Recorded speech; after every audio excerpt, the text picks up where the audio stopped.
Well, thank you, Laurel. I'm very excited to be here for our first virtual NeuroMusic conference.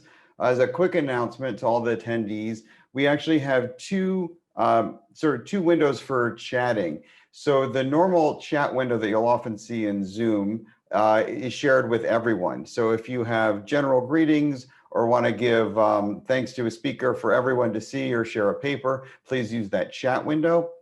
If you have a question for a speaker during a talk, please instead use the Q&A box, which is all the way to the right on the bar on the bottom.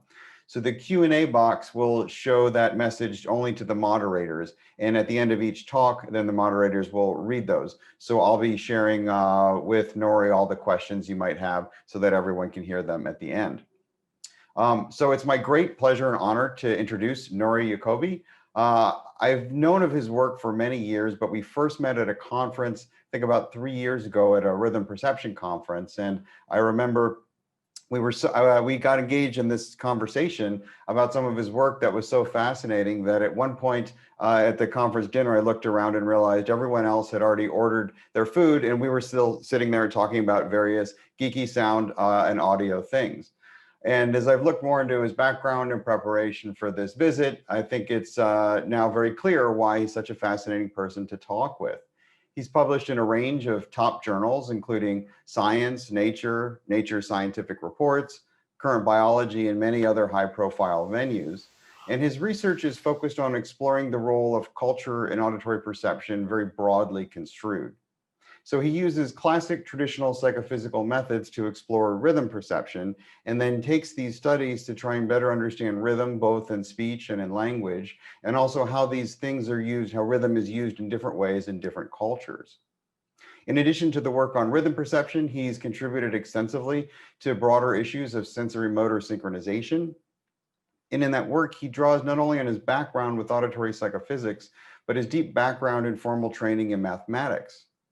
What's very helpful here is that gives him the ability to produce these very complex models of things ranging from tapping to models of musical syntax, and he's even able to create machine learning techniques to help contribute to our understanding of these different domains. He's now a research group leader at the Max Planck Institute for Empirical Aesthetics, where he's been for the past several years, directing the Computational Auditory Perception Group. He started this position several years ago after completing 2 postdocs, first at the UC Berkeley with Tom Griffiths and then at MIT with Josh McDermott.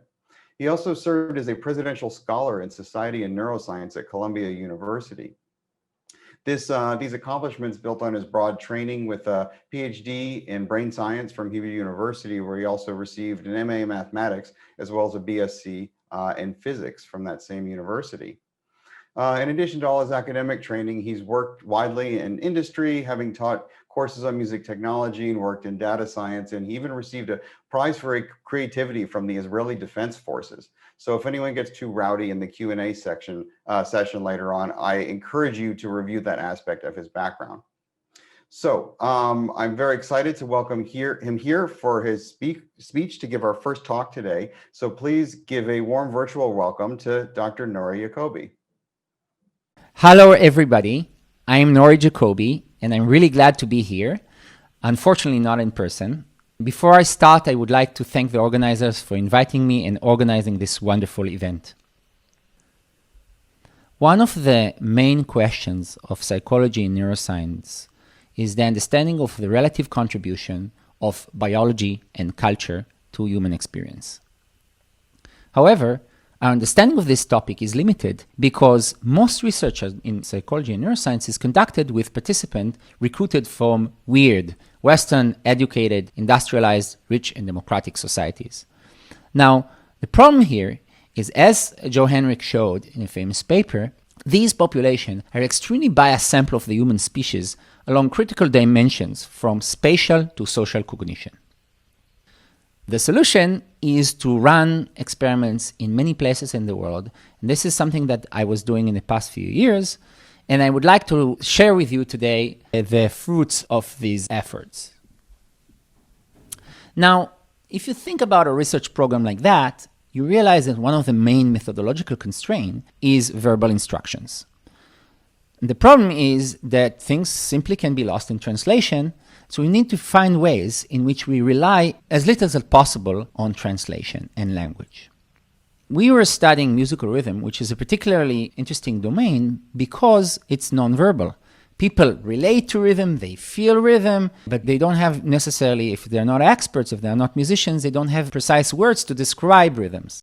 Today, we'll try to understand what sits in the minds of a participant when he listens to rhythm, and we need to find a way to pull this out of their brain without using language, or is relying as little as possible on language. The idea that we had, which is the essence of this talk, is based on a game that all of us played as kids. This is the game of broken telephone, in which one person says a word and whispers to another person, and that person whispers to another person, and so on. What's the fun in the game is that even if you start with an obscure word, you will end up with a banal word. And the reason for that every single time there's a chance that the person will not say what he actually heard, but what he thinks he heard. So as the chain progresses, things becomes more and more expected. Now, the trick here is we can use this in order to find out what are the common words in language. And this idea, to use it within the context of psychology, goes all the way back to Bartlett in the 30s, who did interesting work with this paradigm. But it was recently picked up by mathematical psychologists, and notably Tom Griffith in his lab. And what they realized that this game is linked to perceptual priors, which are basically the way to understand representation in Bayesian terms. Okay, so I'll show you the paradigm, which is actually pretty simple. What we ask participants is to tap along a rhythm. So let's do all together the rhythm, the paradigm. I'll play your rhythm, and you just tap along on your lap with the rhythm.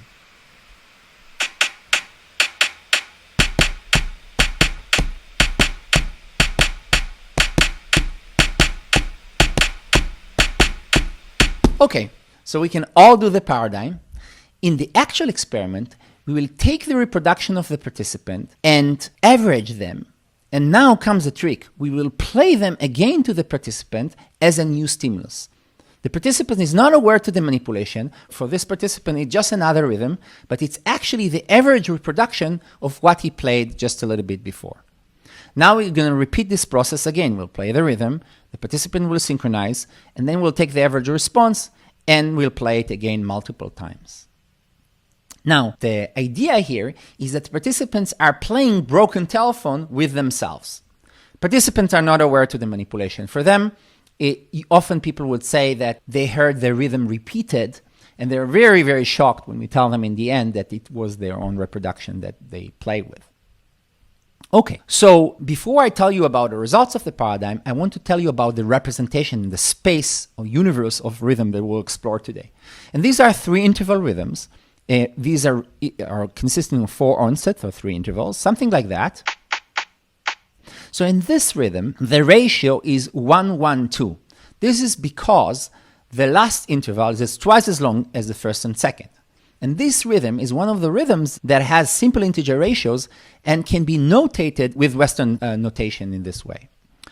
However, there are obviously other rhythms that are not integer ratios. For example, 343 milliseconds, 740 to 75 milliseconds, 40, I don't know, something else. So any of these rhythms can be represented on a 3-dimensional space where the x and y, z coordinate are the first and second and third interval respectively. Now, if we only talk about rhythm that spans a constant duration, they form a triangle in this space. And we can rotate the triangle into a 2-dimensional space. The exact mathematical details are not important. What's important here is that every point on the triangle represents a rhythm, and every rhythm is represented on the triangle. So just to get us familiarized a little bit with the triangle, I plotted the simple integer ratios that are common in Western music. And you can see that a lot of simple rhythm in Western music are simply somewhere in the triangle. But of course, there's infinite amount of points in between those simple integer ratios, and these cannot be notated with Western music, but they're on the triangle. So just to get us familiarized a little bit with the triangle, let's look at the rhythm of 1-1-2. In an abstract term, it sounds something like that. So I repeated 1-1-2, 1-1-1-2, 1-1-1-2, 1-1-1-2. And in real music, it will sound something like that. Hey, hey, jingle bells, jingle bells, jingle open sleigh.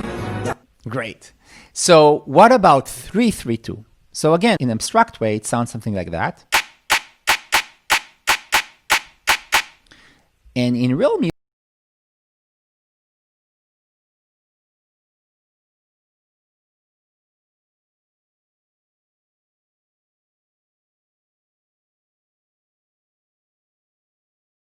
so how about 2-2-3? This is a bit harder to find in Western music. I'll play you the abstract rhythm. But it's pretty common in Balkan music. And here's how it sounds in Balkan music. 1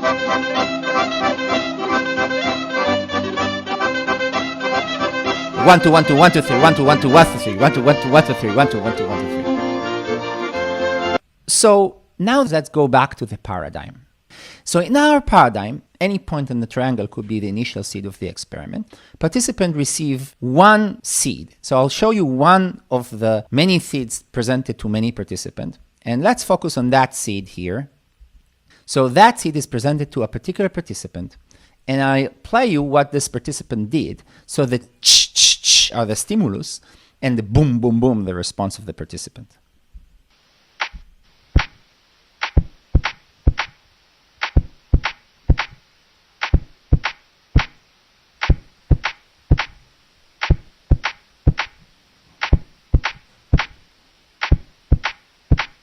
So the participant is okay, but it's a little bit biased. And on the triangle, these responses are located here. Now comes the big trick. The big trick is that these responses, these average responses, becomes a new stimulus for a new iteration. Now we play this rhythm to the participant. I'll play you what he did.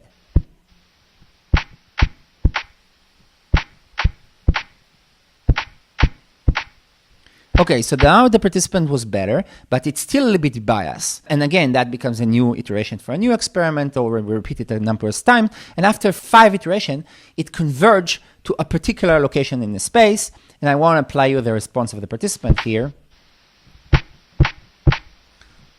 So the participants very accurately produce the rhythm. And you also know this trajectory in which a participant starts in one place and end up in a different place. So I'm going to repeat this process for multiple participants multiple times. And I'll show you the results from 26 participants. These are participants from the Boston area. So you see that points are initially randomly distributed in this space, just random points. And now I'm going to show you the results, and every dot represents taps of a participant in later iteration. So first, second, and third, and fourth, and fifth iteration. And you see that the points cluster to particular location in this space. What are those locations? So we now average the response in creating a kernel density estimate showing the underlying distribution, smoothened distribution. And I'll show the fifth and final iteration. So as you can see, there are hotspots. There are particular locations in the space where a lot of the responses are concentrated, and other places with literally no responses. So now what I'm going to do is I'm going to overlay on this empirical result. These are the results obtained from 26 US participants, the integer ratios that are common in Western music. So here is empirical results. Here are integer ratios. Here is empirical results. And here are integer ratios. So as you see, there's a beautiful overlap between the integer ratio categories and the points from the experiments. So for example, 112, this jingle bell pattern, it's a very, very prominent category, and it's a hotspot in this distribution. What about 223? This is very rare in Western music, and indeed, this category is completely absent from the response of the participant, and this is consistent with previous work on this kind of rhythm. So now I'm going to show you something that really surprised us when we saw it first. We compared US musicians and US non-musicians. And while the non-musicians were, of course, a little bit worse in producing every single rhythm, the distribution of the categories, this is measured both in this triangle and this plot, which shows the weight, the average weight in a model for each of the category. And you see that basically the musicians and non-musicians are very similar to one another, and their weights are correlated. What that suggests that non-musicians, despite not able to produce it in words, they have inside their mind this very complicated, intricate, different weights for different categories, similar to the musicians. So encouraged by this, we were wondering whether this will be also the same for another culture. So I worked with Josh McDermott from MIT as a postdoc, and Josh Lab is visiting for many years the Chimane. It's an indigenous population from the Bolivian Amazon. And what's cool about the Chimane is that they have little exposure to Western music, different kind of music that they listen in daily life. So here are the results for the US residents. And here are the results for the Chimane. US, Chimane. Clearly a big difference, but there are also a couple of similarities. For example, this jingle bell pattern, 112, it's there for both the US and Chimane participants. It's even more prominent in the Chimane participant. However, other rhythm, for example, this jazzy 3-3-2 rhythm is in US participant, but it's absent from the Chimane distribution. Now, what's cool about it is that these results are consistent with the ethnography that we have on Chimane music. And the first rhythm that they describe as a common rhythmic pattern in Chimane music is this 1-1-2 pattern, which is exactly what we found to be very prominent. So just to recap, I want to show you a fun video showing for US participant how the dynamics of iteration works with time. So this is the data from all the experiments, 26 participants. Each dot is a response of the participant. Initially they're random, but we'll see them moving and converging to the categories with increased iteration. So show the video. So you're going to show that's the result after the first iteration and after the second iteration and the third iteration, and this already quite convergent on the fourth and fifth iteration. So to summarize what we've seen so far, we saw that there is evidence for categorical perception in both cultures. This was simply because in both cultures there were hotspots, particular categories that were prominent. We did see large cross-cultural variation, but we also see some similarities. In particular, we've seen in both cultures prominent simple integer ratios. Now, we don't know yet whether this is incidental to just these two cultures, but before I'll show you results from other cultures, I want to talk a little bit about control experiments that we did that are essential to our argument. So one of the things that is cool about this paradigm, that it's so intuitive and easy to do, on the other hand, it has both elements, perception and production, in a way that is entangled, because the participant is hearing a rhythm and immediately producing a rhythm, and you can't really separate between these two components. To try to address that, we try to do several experiments. One of the things that we did was trying to just change the production modality. So instead of finger tapping, we used the mouth to produce responses, just saying tap, tap, tap, tap, tap, tap, instead of tapping.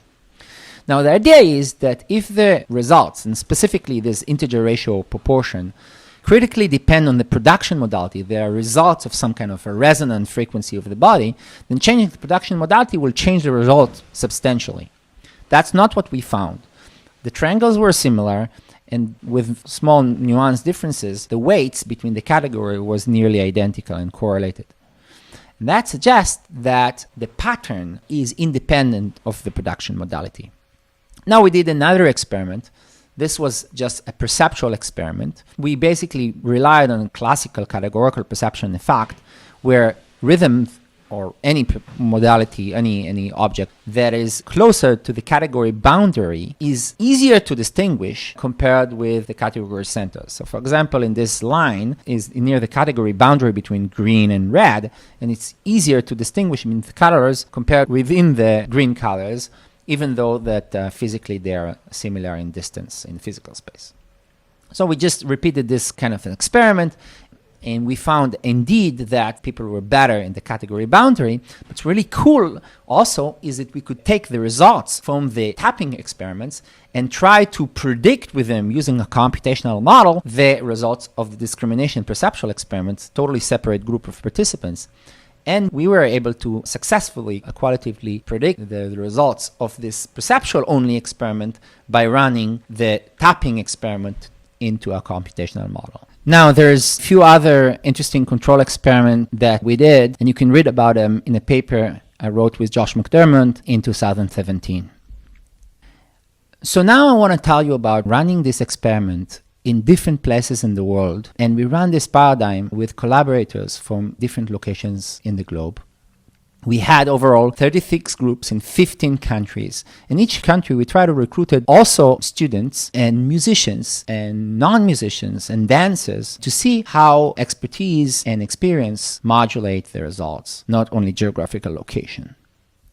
And we got those data sets from 15 countries, and you see a lot of triangles, so it's complicated results, and I'm going to take you through it. So the first thing I want to all notice, that in every single triangle, there are hotspots, suggesting there are particular categories in every location. That's not necessarily would be the case. That's showing the prominence of categorical perception. Every place there are some categories that are strong. However, those categories differs from one place to another. Here's, for example, the results from 3 different rural participants, Dong speakers from China, which has the most prominent category, the category of 221, and the category of 332 is completely absent from their distribution. However, the Maninka speakers from Mali show the opposite result. Their 221 category is totally empty, and the 332 category is the most prominent category. Where Chimani speakers from Bolivia have actually both category absent, but everybody, all 3 cultures, have 111, the simple isochronous rhythm, and 112, the jingle bell pattern. They have it very prominent in their distribution. And that's actually the case for all other places in the world. We've seen that 111, the central category, and 112 is prominent everywhere. Simple rhythms are universally present. Now, another thing we can do is trying to map those triangles into 2-dimensional spaces. And what we did here is just looking at distances, in pixel distances, and projecting them into 2-dimensional space using multidimensional scaling, a standard analysis technique. What we found is the map did not correspond to geographical locations, but it corresponds to other things. For the first thing is that all student population, these are the thing in the center here, the blue colors, were very similar, very close to one another. That's really interesting, and it's quantitatively also can be quantitative in different ways. Why it's so interesting? Because a lot of research relies on university students. And you could be even better in doing this kind of research if you recruit participants from universities around the world. But that's not sufficient, because these people are underrepresenting the global variability. If you include participants who are not students, you are going to see much more variability than only students. That also makes it a little bit difficult to run cross-cultural experiments online. If you only run experiments online, you'll reach those participants who are more educated and they have a very shared common experience, and that's going to be a problem. You're going to think that things are more universal than they are. The other thing we did is we did look at this space, 2-dimensional space, and try to interpret it. And we found that one category basically is the x-axis of this multidimensional scaling, highly correlate with this dimension. And this category is the 332 category, which varies a lot from place to place. In some places, it's completely absent. In other places, it's highly prominent category. Now, I want to show you the world record for 332 category. This is villagers from Mali, and this is data I collected with my colleague Rainer Pollack. And what we did is we measured the participants, but at the same time, we asked them to play their local music. And they sing and dance this rhythm, and you'll see immediately that it is a very, very dominated by this rhythmic pattern that we found in the experiment 332. So I'll play you a rhythm, a video song that they sing.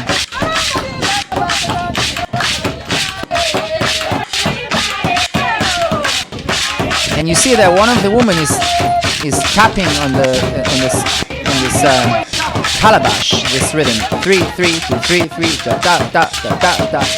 So exactly the pattern that we measure in the experiment. Now, other patterns also show correlation between musical feature of a given culture and the results. So these are 223. It is a pattern that was absent from the US distribution, participant in the US, but it's very common in Balkan music. And we were expecting to see participant with experience with Balkan music, for example, professional in Bulgaria and Turkey, to have a lot of 223. And that's exactly what we found. We also find some high prominent number of 2 to 3 categories in Botswana San, which is one of the rare cultures in Africa that have odd meters, so have this kind of pattern in their music. So these results suggest that what results tells us is more than geography. They tell us about musical experience. Now, what about simple integer ratios? So in Western participant, there's a very significant overlap between integer ratios, simple integer ratios, and the results. Globally, if you look at it, trying to eyeballing, it seems that this is true also for all other categories. And you can also quantify it by measuring the distance across sites to the integer ratio categories. And you can find that in every place, we found highly significant overlap between the integer ratios, suggesting that simple integer ratios are universally present in all locations. But this is not so simple, as some cultures, not all, but some cultures show very, very complex ratios. So this is a very interesting pattern we have seen in participant from Mali, both in the village and in the city of Bamako. What happens is that participants produce this very, very complicated pattern of 237, definitely not a simple integer ratio. And the funny thing that when I was running this experiment, I was sitting in a session and participants start laughing when they produce this weird rhythm that for my ears doesn't sound like anything. But for the participant, it was a very recognizable rhythm. And they said, ha, Maraca, you're presenting Maraca. It's a song we know. And then we asked them, in the process, we developed a kind of an interview, post-experiment interview. We asked them about this particular rhythm, and some of them could confirm that they recognize it as a rhythmic pattern that is common in their music. So they basically recognize this complex ratio and produce it in the experiment because it's part of the musical tradition. One thing that made a lot of people wonder is whether language and rhythm are interconnected. We didn't really find good evidence for that. For example, we found that participants from Korea and US who have very different languages have similar rhythms, similar triangles. And this was also true for a participant in Japan, who's again very different language. These participants were similar to one another because they were listening to very similar music, as our questionnaire showed. We also found something similar but different in the sense that we found that participants from certain big cities, for example in La Paz in Bolivia, even though it's the same city and participants speak the same language, they produce different results. For example, participant who plays traditional music from La Paz looks different than participants who are students from a local university. And this suggests that language, at least in our data, doesn't show a very strong predictive power on the results and the structure of rhythms. So to summarize, we're seeing large cross-cultural variability. Student population underrepresent the cross-cultural variability. There's distance between groups that are interpretable, and there are results that are correlated with musical features that we know. Simple integer ratios are universally present, but highly complex ratios are possible, and there's no evidence for the influence of language. And this all brings us to the idea that these rhythm representations basically somehow represent musical experience of participants, and we were wondering when these representations are learned. So to answer this question, I joined forces with two leading developmental psychologist labs, Laurel Trainer from here and Aaron Hannon, and they together did a large-scale developmental study of this paradigm, where they tested children of various ages and they try to run the paradigm with them. Now, Carly Neve from Hannon Lab adapted this paradigm to the kids. So the kids are playing a game. They're sitting in front of a computer screen. And in the game, they just tap along a rhythm. An alien is answering them. And that motivates them to tap accurately. Welcome to my laboratory under the stars. My name is Estelle, and I'm an astronomer searching for extraterrestrial life. You're here at a very exciting time. Our satellite equipment has been picking up signals. Okay, you got the idea. So the results are very interesting. The results of the children are somewhat simplified compared to the adults. Some of the more complex categories are less prominent.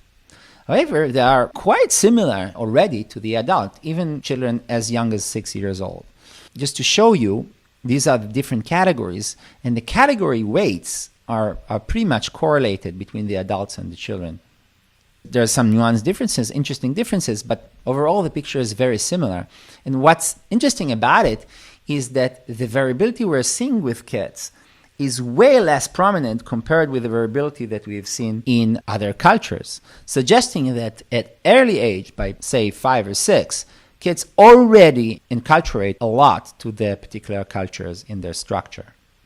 And we compared ages across the different subgroups of ages. We're seeing some interesting features, but they're all pointing out that this process of learning rhythm representation occurs at pretty early age. This also explains a little bit why we're seeing similarity in some countries between musicians and non-musicians, simply because in terms of the early years experience, musicians and non-musicians are not that different. They all go to kindergarten, they all sing the same songs at early age. Thank you very much for listening. If you're interested to learn more about our cross-cultural project, there's going to be a preprint very, very soon. And I'd like to thank all the collaborators around the world who contribute to the collecting data for this project. Josh McDermott from MIT, who was my PI for a postdoc, other postdocs that I did in Columbia University and UC Berkeley, and now my current position in the Max Planck for Empirical Aesthetics, and particularly for Rainer Pollack, who is collaborating on this project as well. So thank you very much, and I'm looking forward to hear your questions and talk to you in the rest of the day.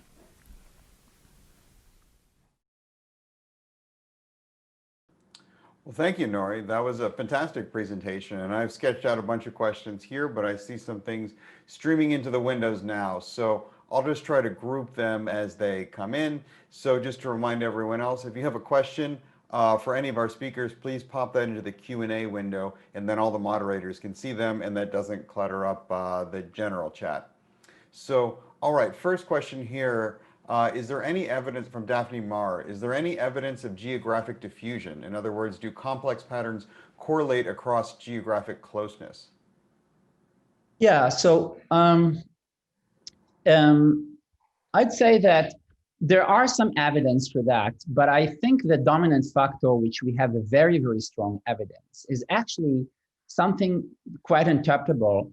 This is related to the 332 category that I mentioned. So the 332 category is this thing that varies a lot from culture to culture. And we have seen a pattern that was very, very clear that particular cultures have a prominent 332 categories. And those ones were the ones who were either in Africa or have a clear Afro-diasporic background. So, for example, musician in Recife in Brazil, or musician in Uruguay, or students in Uruguay, in Montevideo, Uruguay. And the interpretation is very clear. There's a pattern in Afro-diasporic music called the clave, and part of it is just the 332 pattern. So it's just a prominent factor of structural aspect of Afro-diasporic music. And you see it also in jazz musicians, and indeed, not as prominent as in Uruguayan drummers, but in jazz musicians, even in UK and US, you see this pattern more than other groups in the US.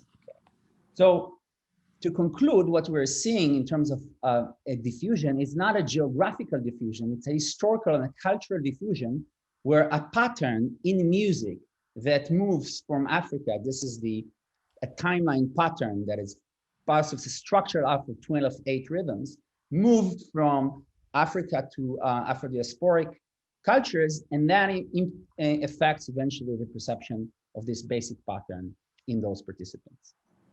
So that is something we have very strong evidence.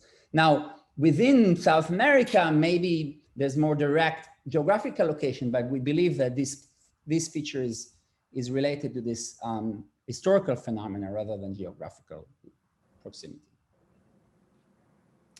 Excellent, thank you. Okay, questions are streaming in, so I'm going to try to group them in a way that makes some coherence. So two-part question here from Peter Fordrescher. To what extent are 3-interval rhythms representative of cross-cultural and inter-individual variability?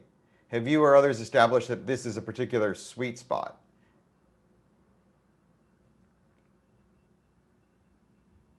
I was going to wait for the second part, or do you want to read both parts now?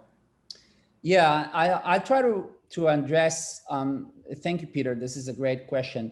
So I think this, I mean, the selection tree interval represents some kind of a trade-off between simplicity on one hand, which allows tractability and comprehensive testing of a perceptual space, and richness. So what I think is three interval rhythms does not capture the complexity of human rhythm by no means, but it's like a little probe, which is simple enough, but rich enough to capture the essence, so that's what my hope, the essence of the more complicated structures. So I think that is basically the justification for that. I hope that answered this question. Excellent. Okay, so the second part of Peter's question, does the power of Bayesian priors also bear out in these synchronization tasks? Yeah, so that relates to the paper we had with Josh in 2017. We try to kind of show that what we are measuring is Bayesian priors, and we did various things showing that it's not the context, showing that it's perception, not production, various control experiments try to get into it. And I think what I think the Bayesian prior here is the most compelling idea, that it is basically can explain multiple tasks. And this is the idea that came in a visionary paper by Sadakata and Honing, who is here. And I think that's what I'm really excited about it, is because you can explain multiple aspects of perception production, multiple tasks. For example, a perception only task and a production only with the same language. That's the kind of that's my answer currently. Okay, excellent. So now taking a bit of a practical bent, given that we're living in a global pandemic and a lot of research has moved to online situations. So what are some thoughts on addressing cross-cultural variability, as many of us have turned to doing these online experiments, which, as you showed, are using while geographically dispersed, are using a particular subset of the population? Yeah, that's a big problem. I think we should be very, very careful here, because the cross-cultural experiment, depends on the conclusion. There's no problem running a cross-cultural experiment online. But the problem is that we can say that we can just, kind of falsify, just being wrong about the extent of universality, because we're measuring student population that are similar to one another. So I think we should just be very careful here about interpreting universality based on online experiments. Excellent. Okay, so another question here about extensions. Have you thought about doing training studies to explore the role of plasticity in adults? Andrew, I'm fascinated doing it. My dream experiments is you come and you have a Balkan dance party to the participants, and they do the experiment, and then another group is not doing a Balkan party, they dance another rhythm, and potentially after an hour, maybe we can bias them a little bit to internalize these patterns. Something like that I think is going to be very interesting and cool. And I'm been interested in following up on this. Interesting. Well, related to training, we have a question near and dear to my heart. Do you think separating drummers and percussionists out from the rest of the musician cohort might change the way you're interpreting the results? Well, we'll try. The thing is that we run different groups, and in certain cases, for example, in New York, I had a broader sample, so we can cut them in different ways. In other places, when I run djembe musicians from Mali, they are all drummers by definition. There's no way to dissociate a djembe drummer. They're all percussionists. These effects are not big quantitatively from our data. I'm not saying that you wouldn't find them in general, but they're not so big. But what is really bigger or more interesting is their musical experience. So for example, even in the city of New York, where we recruited different musicians of different type, the jazz musicians were slightly different than the classical musicians and so on, even though they live in the same city and they have roughly similar demography. So I think that the instrument is not that important. It's more important the musical experience that you have through a prolonged time of playing music and listening to music. Interesting. Okay. So sort of building on that, for the differences that we typically find with the micro-timing variations, the deviations from mathematical perfection in the way in which people are performing music, do you think that's playing a role differently across different cultures, and whether that helps to explain some of the variability you're finding? Yeah, we have beautiful data on that from the cross-cultural data. So if you look at these triangles, so far I talked about the categories, but the triangles, you can extract some more detailed nuance information. So you can extract, for example, the category centers that can be slightly deviate from integer ratios.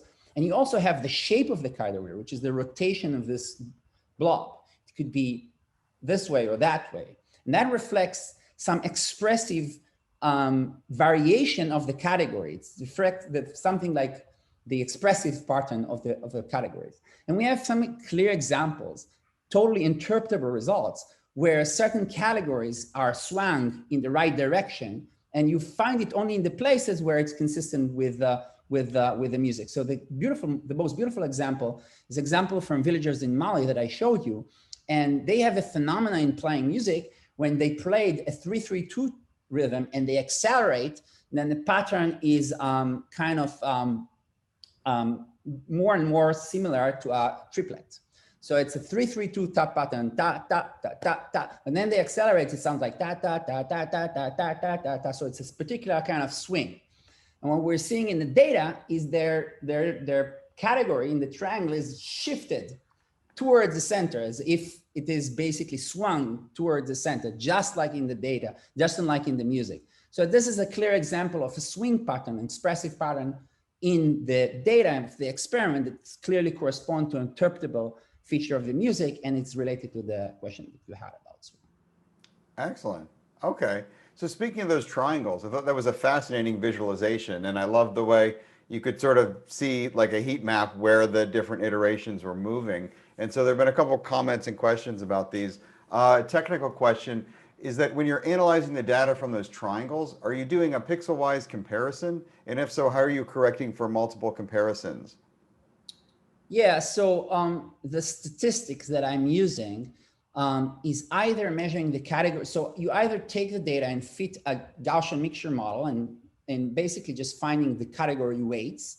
And that will be an easy comparison because you just don't have that much categories. And then you control for multiple comparison with standard Bonferroni correction, something like that. Now, the other thing that we do is we don't like look at pixel differences. We look at distributional differences. So for example, just correlating the entire pixel-wise distances between all the pixels. And that will give you a measure, for example, of differences between categories, between groups. So all that group is more similar to that other group. And you look in the entire picture, this is not an issue of multiple comparison. There's a more nuanced version, technical aspect of it than you can find in the paper with Josh, where we compare pixel-wise distances. We use JSD distances, which is kind of more elaborate and kind of more correct measure of distance in terms of probability measures. But the results would be similar with this simple pixel-wise distances as well. But we're not using pixel-wise distances in a kind of multiple comparison way, because that's obviously wrong, as the question suggests. Okay. And we would expect no less from someone with a background in mathematics. So in doing those tests there, did you uncover any evidence of people who were good listeners but poor performers? And does that vary across different cultures? Yeah, so I think I mentioned it in the Western participant, and that replicated in different cultures as well. We find this super similar triangles between musicians and non-musicians. It's really puzzling results because every single musicians were better than the non-musicians, or there's a distribution, but overall, the musicians were way better in producing every single time. But the point is that our paradigms, what we're trying to capture, this perceptual priors, it's in purpose, mathematically so, is somewhat invariant to the correctness of the production. And intuitively, the idea is, and this is, we picked this method from machine learning because they're doing this. So intuitively think about it, if you're a better performer, then you may be moving faster on the triangle and converging faster because your steps are more accurate and you're moving in the right direction. But if you are non-musicians, well, you maybe also converge pretty fast because you're doing bigger steps. You're just like, you have more noise, and that also enhance converges. So the take-home message is that the results of distribution of the results are somewhat invariant to the production noise or to the accuracy of the production, And these triangles are invariant, somewhat invariant to that, to a reasonable extent. And that's why musicians and non-musicians are so similar in their triangles, even though their production quality and accuracy is different. And so our method is specifically tailored to finding out those things, and that's what we are seeing. Okay. So in those plots, then, those triangular plots, someone's noticing that the 1-1-1 ratio is represented very consistently, often with less variance than some of the other ratios.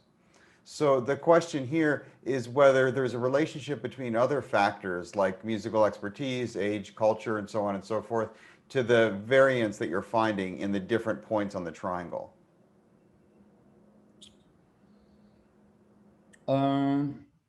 It's a good question. I think I have a good answer for that.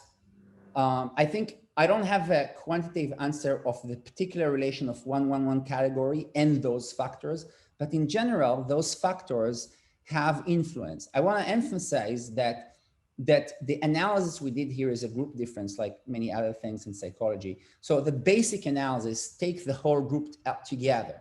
But we did try to do a control analysis in which we separate groups by age, by different groups, and so on. And the differences are existing, interesting, but they are nuanced compared with the main differences. Now, with respect to the 1-1-1 category, it's a special category. And I think there's something really interesting happening here with respect to how much people feel this is a rhythm at all. There is something special about a category because this isochronous rhythm is very salient for several different groups of people. And this saliency of this as being kind of a different thing in flavor is different in different cultures, and this is what we're seeing. Yeah, so I don't have a good answer yet. It's a good question with respect to individual differences or group differences and the 1-1-1 category, but that for other categories we looked at that. Fair enough.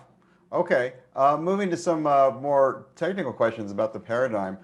Someone's wondering if you've done this tapping tasks using different effectors, like a drumstick or a mallet, instead of just hand tapping or hand clapping, and how that might influence these results. Yeah, so I think there was a lot of literature about it. Some other people, including here in this panel, and Mike researched this, and I think it's fair enough to say that there are some differences in the way that people tap. The reason we were choosing this particular modality is that we were very concerned that we'll find results that are related to some production constraint. And we did find, anecdotally, that different groups of people would tap in a different way. So for example, originally, when I presented this paradigm for the first time, I used a wooden tapping box and I presented it to my shamanic participant. And what they did intuitively was tapping very strong like just smashing the tapping sensor. And then I realized that if I give them, instead of a wooden box, I give them a soft material, soft box, and then their responses are much more softer. And that was experimentally important, because then I can make sure that they are not getting tired and they are not introducing more or as the production modality.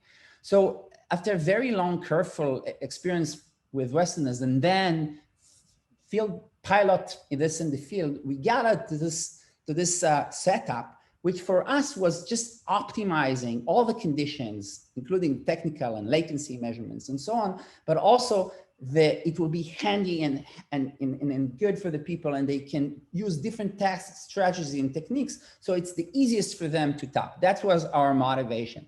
Now, if you want to really control for different strategy of tapping, then you end up, constraining the people and head restraining them. And this is something we didn't want to do for participants in different locations in the world. So we choose something that I think is a good choice for us, which is to optimize, to make it as easy as possible. And I think we're doing a good job there, but it doesn't mean that we can know whether there's some nuanced differences that is influenced by the production modality. But as I said, we did a lot of efforts to show with control experiment that the production modality doesn't matter that much. Just to be clear, we're not using any head restraints on anyone. Don't be afraid to come into my lab. Yeah, I think anecdotally, I try to do with a shamanic, for example, stick tapping. And I know that they just were not very uncomfortable with this. And there was something about the solution that we converged that worked very well for different locations. So I ran in-person sessions in different locations in the world, and I could see that people, with our sense that people just do it nicely and efficiently. And I think there's an interesting follow-up here to try different modalities in different cultures. That's definitely work to be done. Yeah, I was thinking in particular of tabla players in India, because the rhythms there are so complex. I was just wondering if in that culture, you think they would also sort of move to these particular positions, or if they're just using like an even broader range of more complex groupings because it's so integral to that type of musical structure? Yeah, we had a group of Indian professional musicians from in the pool of groups that we had, and yeah, there were some interpretable results in sense of like complex, certain complex pattern were more prominent, but they were not in particularly complex with comparing to other groups in Africa and in Uruguay, for example. So yeah, at least in our paradigm, Indian music doesn't show something very extreme. It just, complicated musician with particular type of and cultural weights. Okay, great. Well, in thinking about other ways of applying this, someone was wondering if you could use a similar approach to look at pitch intervals with this sort of iterative reproduction task, and if what you suspect would come up in terms of common interval occurrences and sequences of notes. Stay tuned. We're working on this.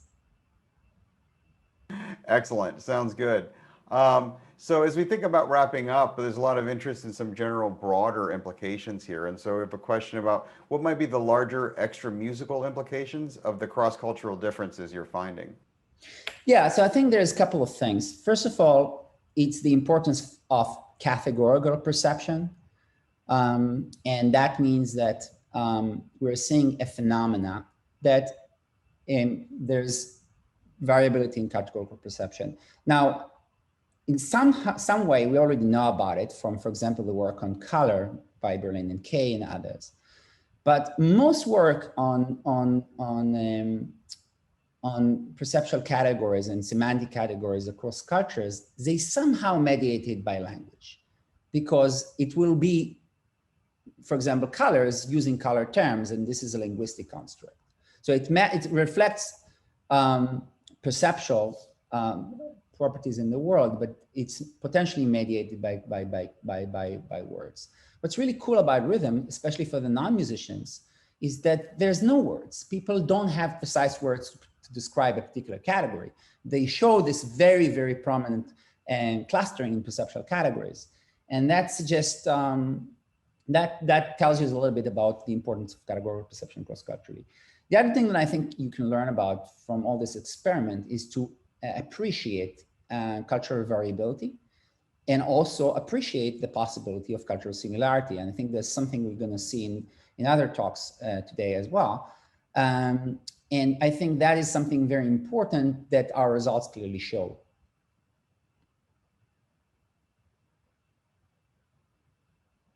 Excellent. Okay, just had problems unmuting there. So have you thought about setting cross-cultural differences in the production of things like polyrhythms or hierarchical rhythmic structures? Yeah, so together with my colleague, Rainer Pollack and Justin London, we've looked at cross-cultural aspects of production of complex polyrhythmic patterns. We have a series of papers on Malian djembe drummers, and both in terms of corpus analysis, and also some cross-cultural research, perception research. And yeah, it's definitely possible. It's really interesting. Yeah, it's an ongoing topic of my interest, looking not only in like simple patterns, but then polyrhythmic and complex patterns, and also naturalistic music and richer musical patterns. Okay, excellent. So we now have a special question that's going to involve some sound examples coming from one of our speakers, David Huron. So I believe we set this up from a tech perspective to allow that. I've been typing furiously away. David, are you able to tune in and tap out for us? Yeah. Actually, there's nothing special about the sound example. It's just that it was necessary to actually ask this question with the sound. The question has to do with where the priors come from. So simple things like one-to-one, we can imagine that people around the world are used to walking, and so, the classic speculation that these things originate with things like walking and so on. One of the things that I've noticed over many years, just from walking and from running, is the relationship between my breathing and my steps. So once you get sort of winded a bit, I find that you can't breathe in a way that's an integral relationship to the way in which you move your feet. So, for example, once you get going, it's something like there's usually longer in the exhale and shorter in the inhale. So something like 3 and 2, where you're going 1, 2, 3, 1, 2, 1, 2, 3, 1, 2. And I wondered if anyone has ever done priors with regard to the relationship between breathing and either running or walking that might point to some of these more elaborate rhythms like the 3+2 or the 3+3+2 or whatever. And perhaps there's some cultural or geographical component to this too, because certain cultures, you think of Kenya and Ethiopia, where people do a lot of running. So they're used to being out of breath and so on. And whereas other cultures, people don't do that as much, the different kind of hunting patterns and so on. So I wonder if there's some way in which one could imagine trying to figure out maybe there's embodied origins for some of these more complex rhythms that are embodied in some way. Maybe that's it. Yeah, I think, thank you, David. This is a fascinating question. I think that we're all interested in understanding from our perspective, what is the origin of these priors, how they are generated. And I think our results suggest that what we are seeing influence musical experience rather than any other direct experience, because the most interpretable and kind of strong phenomena that we're seeing, the one that I mentioned also in the Q&A regarding particular pattern like 332, were the one that are interpretable in terms of the musical experience. This also resonates with the results with the kids, as you were seeing, enculturation happens in a relatively early age. What I'm saying is that basically what we are measuring is most likely reflecting enculturation. But then you can ask how those musical culture are generated to start with, and how that musical evolution occurs across different the duration of evolutionary trajectory and cultural trajectory. And here, I think the thing you're mentioning plays a bigger and bigger role. So while it's not indirectly in the experiment that we are measuring, but it's the way that those musical experience developed historically, the influence of these factors, including the embodied factors, are very important. I'll give you an example. Imagine that you are drumming. Now that pushes you to be able to produce faster rhythms. And if you're singing, well, you cannot necessarily produce the same fast rhythms. So if you're then listening to music that have a lot of drumming, you'll be parsing more faster rhythms, and that will eventually influence what we are measuring in the experiments, but indirectly. So I think that basically the key of your question is to understand the historical developmental trajectory that in the end leads to our experiment. And that is something we have just started doing. And I think that our data, including the data produced by other people, including my colleague Sam Mayer and Pat Savage and others, who tries to look at large corpus of data. And of course, David, your work through the years, if you integrated all of it together with our perceptual experiment, I think you'll just be in the beginning of formulating hypotheses about these processes. But there's going to be very complicated ways to measure them. They're not going to be a simple kind of explanatory, simple, direct things. It's going to be things that are influenced by both the culture and historical trajectories and so on. Well, thank you. That's a very good answer to a very interesting question. It is 11:15 now, and so I believe that is the time we are supposed to hold this session to, so we get a little break. So I wanted to thank you very much for both your talk and answering all these really interesting questions, and hopefully we can have you on campus in person before too long. Yeah, thank you, everybody. Thank you, the organizer, and I'm looking forward to hear more of your questions. And I try to reply on the other question that I haven't replied in the chat windows, if it's still going to be available.